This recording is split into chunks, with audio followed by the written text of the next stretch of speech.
Namaste. Now is a wonderful moment again to read another chapter of Swami Anand Arun's book, Lone Seeker, Many Masters. The 12th chapter I'm going to read now will be about the Dalai Lama. I also went to the abode of the Dalai Lama, which is in Dharamsala, but of course I couldn't meet him in person. But it's very nice to go there because there are many Tibetan monks meditating there, and the whole atmosphere in Dharamsala is quite Tibetan and quite beautiful. So you should go there. Yeah. Dalai Lama. I can attempt to describe the ineffable delight that overtook me when I first met the Dalai Lama, but I am well aware that such mystical experiences are inexpressible. In his presence, just as it happens in the presence of Osho, all seriousness sublimated effortlessly. In its place, a deep ecstatic feeling filled my being. And a picture of the Dalai Lama. So, in Mongolian, Dalai means ocean, and Lama is Tibetan for spiritual teacher. Dalai Lama therefore can be translated as the ocean of wisdom. Interestingly, this is also the meaning of the word Osho. During my 2 private meetings with the current Dalai Lama, Tenzin Gyatso, I realized the name was just one of the many similarities these 2 masters shared. My first meeting with His Holiness was nothing if not a happy chance. After attending his first ever Kumbh Mela at Allahabad, he was residing at Hotel Ashoka in Delhi as a guest of the Indian government. Long before I met him in person, I had been thoroughly inspired by his ever-joyous and light-hearted personality. That particular day, though, I was quite excited by the prospect of meeting him, but I wasn't entirely sure if I could actually get an audience. After waiting for about an hour, it was announced that I had made it to the list. A pleasant chill went down my spine. After a series of security checks, I was ushered into a rather spacious saloon where His Holiness was seated along with his English translator and a few senior Buddhist monks. Dalai Lama noticed my mala with an Osho pendant and interjected joyously, "Ah, Rajneesh, Rajneesh." He then turned around to the monks and said a few things in Tibetan about Osho. Throughout a faint smile lit up on his face, he then turned around to me and shared his reflections from the recent Kumbh Mela. His Holiness seemed to have greatly enjoyed his visit. He told me how a few of his monks had advised him not to attend the festival as it had no relevance to Buddhism whatsoever, but that had not changed his mind. One particular thing that seemed to have touched him most profoundly was the fact that in the gathering of 20 million people, not a single animal was slaughtered or harmed in any way. During our seminars, he told me, thousands of animals are slaughtered for food every day, and we are the disciples of the Buddha who preaches compassion and non-violence. I could see that his associates were clearly not happy with his remark. I had attended his discourse the other day, where he had spoken about his guru, Nagarjuna. As he gave his discourse, I was so touched that I wept the whole time. Coincidentally, our ashram at Kathmandu is situated in Nagarjuna Hills, where Nagarjuna had meditated for 28 years, 2,000 years ago. We had recently completed the construction of the Osho Samadhi at our ashram in the exact location where Nagarjuna attained enlightenment.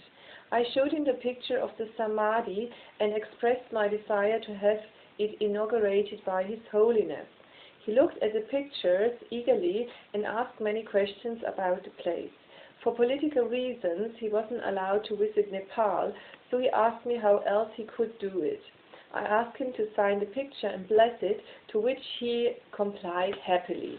In this way, His Holiness inaugurated the Osho Samadhi at Nepal while sitting in a hotel room in Delhi. The picture remains in our archives along with the gifts I received from Osho as a cherished memento. This brief meeting was followed by a photo session. There were around 30 rather influential personalities who had signed up for the session. To my pleasant surprise, the Dalai Lama took my hand and held it throughout the session.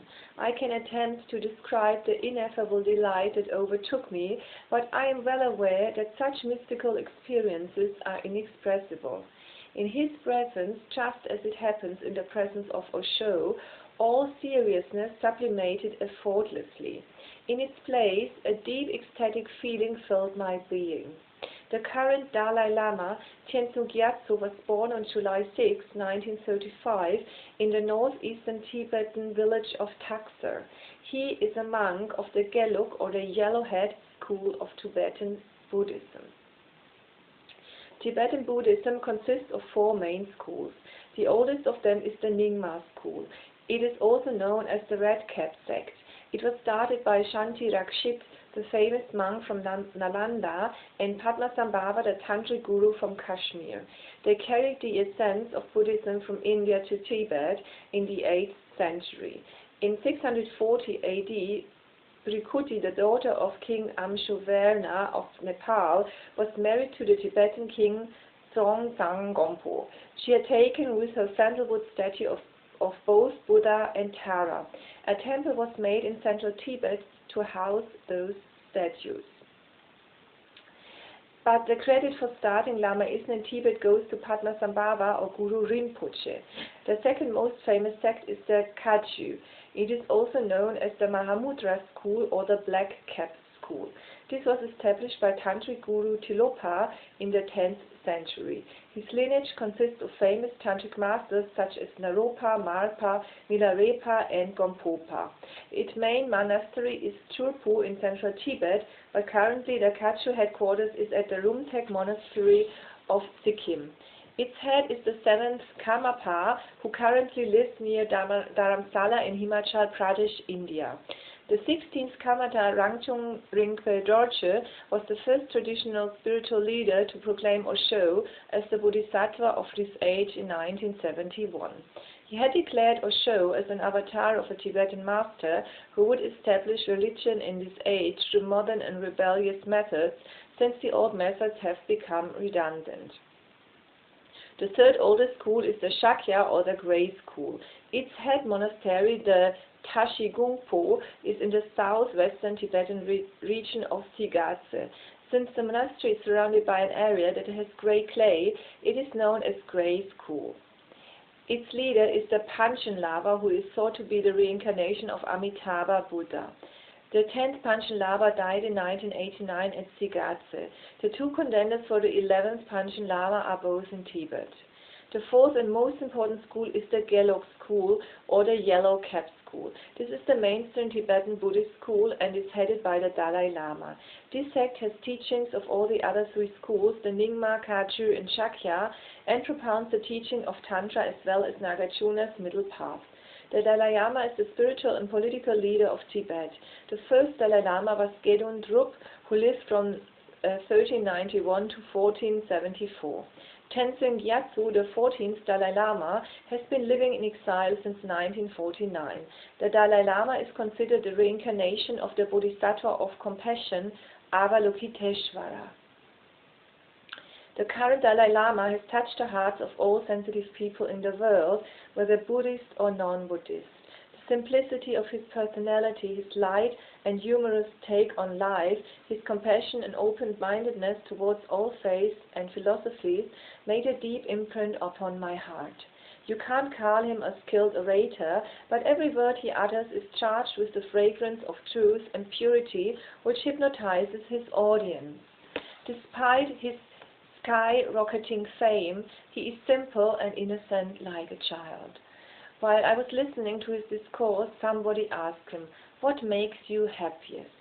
He scratched his head like a child and repeated the question to himself, and then said, "Perhaps good food and good sleep."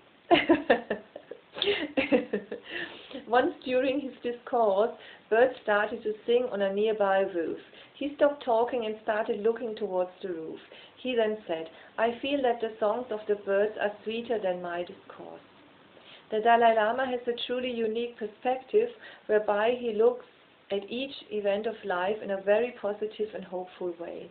He has tremendous love and belief in Tibet and awaits the day he can return to his motherland, although he has no complaints against those who caused his exile and doesn't harbor any anger or animosity towards them. He says, "If I was still in Tibet, I would be on a completely different plane. I am now a refugee. This is also my good fortune. By being in exile, I have been able to see life in its reality. If I was still in Tibet, my whole life would have been spent in performing useless rituals. I am now free of it, and thus I have had the opportunity to meet some of the most important and spiritual people of the world and have learned tremendously from them.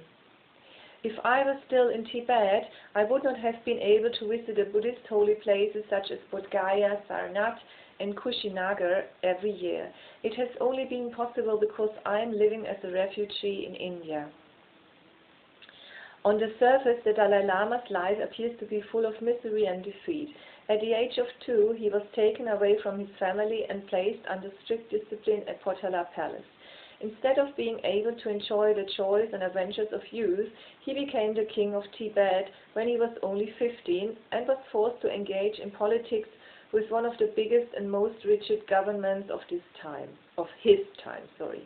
He also went to Beijing twice and tried to negotiate with Chinese leaders Mao Zedong and Zhou Enlai.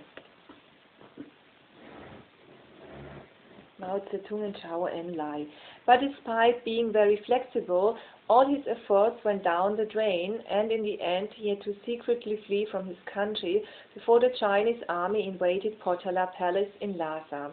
He had to go through the agony of witnessing the execution of hundreds of thousands of monks and arson on hundreds of monasteries that destroyed countless important religious texts and relics, all in the name of the Cultural Revolution. He saw his parents, teachers, siblings, and relatives die before his eyes. Thousands of refugees came to him every morning and shared their painful stories. The members of his own sect are often agitated by his non-violent approach to issues related to Tibetan politics. He is often questioned by young Tibetans. Every day the culture of Tibet is being destroyed. What has your forgiveness and compassion given to the Tibetans? In the middle of all this, he remains calm, hopeful, and smiling. In fact, he even comes across as one of the happiest people on earth. Although the 6 million Tibetans revere him as an alive Buddha, he is not ready to consider himself more than a simple Buddhist monk. He appears to be blissfully oblivious to the effect he has on millions all over the world. In 2013, Harris Poll carried out a poll across the 5 largest European countries and the United States of America for the most popular world leader. He, along with Barack Obama, was voted as the most popular world leader. His Holiness was presented with the Nobel Peace Prize in Oslo, Norway, on December 10, 1989. While receiving the prize, he said, "I received this prize with utmost gratitude in the name of all the oppressed people of the world, and for those who are struggling for freedom and peace around the world. I receive it as a token of respect for Mahatma Gandhi, who established a culture of peace and non-violence in the world. His life has inspired me continuously, and I also accept this prize for the 6 million Tibetans who are living in great pain and sadness." He concluded his speech by reciting his favorite prayer: "May I be a guard for those who need protection, a guide for those on the path, a boat, a raft, a bridge for those who wish to cross the flood. May I be a lamp in the darkness, a resting place for the weary, a healing medicine for all who are sick, a vase of plenty, a tree of miracles, and for the boundless multitudes of living beings. May I bring sustenance and awakening, enduring like the earth and sky, until all beings are freed from sorrow and all are awakened." The Dalai Lama is not affected by either praise or condemnation, but by accepting the Nobel Prize, he raised the glory of the prize itself. A large part of his prize money of 1.12 million was distributed the same day for victims of famine around the world, lepers in India, and for international organizations working for peace. The rest of the money was distributed to Tibetan organizations working for the welfare of Tibetans around the world. The Dalai Lama starts his day at 4 in the morning with prayer. Like any other monk, he makes a commitment not to keep any property. In his bedroom, he has a simple bed and a statue of the Buddha. After some exercise and a shower, he meditates till 5:30, and after meditation, he prays for the good of all creatures. After this, he goes to the garden and tends his plants. In his own words, he loves listening to birds, looking at the vastness of the open sky. After a light breakfast, he reaches the meditation hall at 6 and meditates till 9. Between 9 and 12:30 he studies. Despite reading for 3.5 hours every day, he says he doesn't get enough time to read. Apart from Buddhist texts, he likes reading Western philosophy, quantum physics, astronomy, and neurobiology, to name a few. He is famously quoted as having said that if he had not become a Buddhist monk, he would have been an engineer. At 12:30 he has lunch. After that he meets people and conducts meetings with his ministers regarding the management of the Tibetan government in exile. Like all Buddhist monks, he doesn't have dinner, but only drinks a cup of tea in the evening. After that he watches films on various cultures or television programs on nature and wildlife.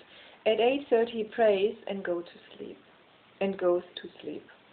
The Dalai Lama has equal respect for all religions and philosophies. He once said, "Osho is an enlightened master who is trying all that he can to raise human consciousness in this difficult time." The critics of Dalai Lama call him an anti-revolutionary autocrat.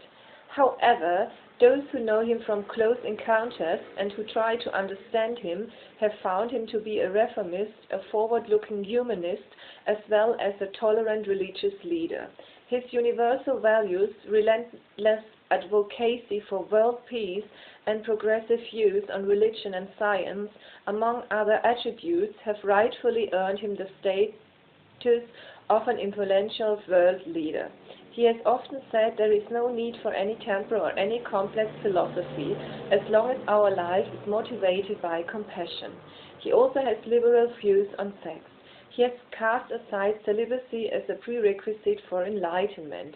His teaching is based on the concept of natural and spontaneous living. It can be best summed up in his famous quote, "Be kind whenever possible, it is always possible." 20 years later, in my second private audience with His Holiness, I noticed the same grace, the same humor. This meeting too had come about unexpectedly. I was conducting an Osho meditation retreat in the United Kingdom, in the same city where the Dalai Lama was giving up a public talk.